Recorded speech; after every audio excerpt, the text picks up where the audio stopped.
Hello, nomads. Welcome back to another episode of A Fool and His Money Are Soon Parted. Today I'm going to talk about the bait and switch, particularly as it is applicable to the multi-level marketing industry. This is the third part of that series.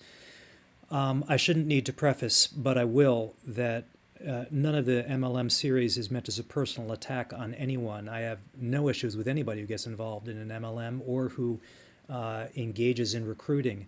The business model is flawed. It is fatally flawed. I believe it is fundamentally deceptive and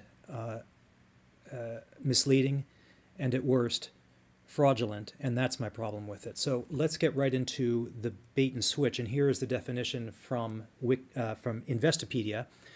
A bait and switch is a morally suspect sales tactic that lures customers in with specific claims about the quality or low prices on items that turn out to be unavailable in order to upsell them on a similar pricier item. It is considered a form of retail sales fraud, though it takes place in other contexts, and I want to stress, though it takes place in other contexts. But before I do that, let me just give you the most common, or one of the most common occurrences of the bait and switch. One will see advertised a teaser rate on a mortgage, which is very, very low, and they'll call their mortgage broker or perhaps even schedule a meeting with them, only to find out that based on their income and other factors, there's no way that they would qualify for that very low teaser rate.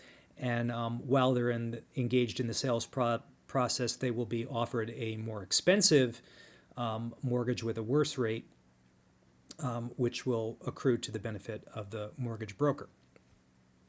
Now, how is this perpetrated in the multi-level marketing industry? First, I want to remind you about what the four elements of a multi-level marketing company are.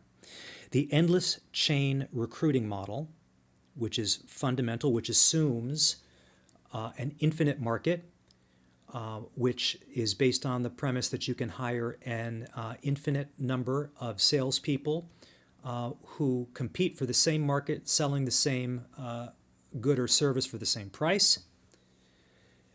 Pay to play, in other words, the participant is virtually always either required to or highly encouraged to buy the good or service, which makes them the customer more so than the salesperson.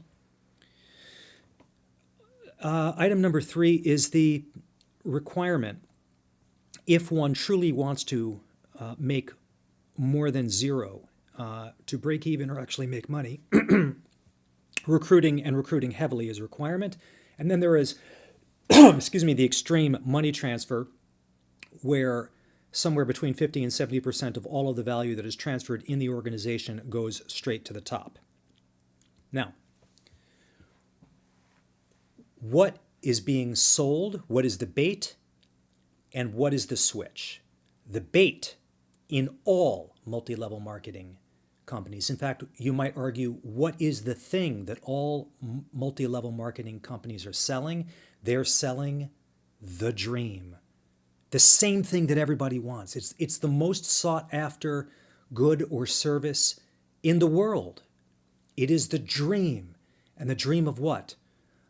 For those of you in the Nomad Network, you know what it's called. It's wealth, power, and influence. More of it. Abundance. Increase. What are the terms that they use to sell this dream to you? You can stop trading time for money. You can gain time freedom, which is sometimes financial freedom, and because we know time is money, those are essentially identical. Own your own business. Who doesn't want to do that? Be an entrepreneur. Spend more time with your family. During the pandemic, this was particularly helpful. Work from home, spend more time with your family. Multi-level marketing has always done very well with stay-at-home moms, with military mothers, and also with people who are recently unemployed or chronically unemployed. Work in your spare time. And then finally, we're going to talk about this is also part of their dangle, earn 6 figures. We hear that a lot. So that's the bait. So once you've taken this bait and you're invited in, and you actually have some buy-in. And even if you've already signed up, then the reality hits you, and this is where the switch happens. This is the reality. You're told that you can stop trading time for money, but in fact, in order to be successful in multi-level marketing, you will need to spend a ton of time chasing the money. And maybe in future episodes, I'll show you some real-life examples of just how this plays out. You'll gain time freedom or financial freedom. Well, see the above. How much time or money do you have? Assuming you were making money, in order to be successful in that type of industry, you really need to be working 24/7. Own your own business? No, that's a nope. Okay, you do not own your own business. You are a 1099 contract employee who can be fired for any reason or no reason at all at any time. Be an entrepreneur?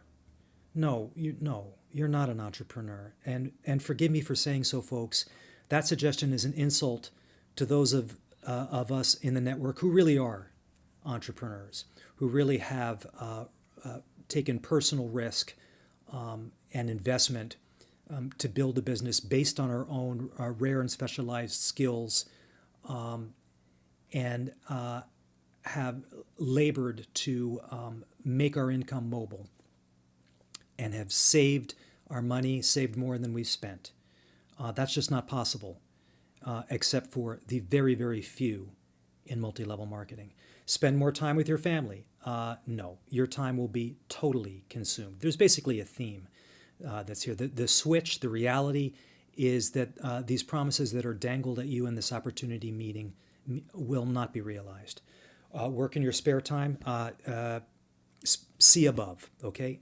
And here's one that I want to spend a little bit more time on. Earn six figures. Part of the bait that is frequently tossed out there. Can you really earn six figures? I want to point you to a couple sources. First, John M. Taylor's letter to the FTC, and also the work of Robert Fitzpatrick, False Prophets, and Ponzi-nomics. 99% of those who become involved in an MLM will break even or lose money. That is on net. I'm talking about net earnings. If you prefer the AARP study, that is 75%.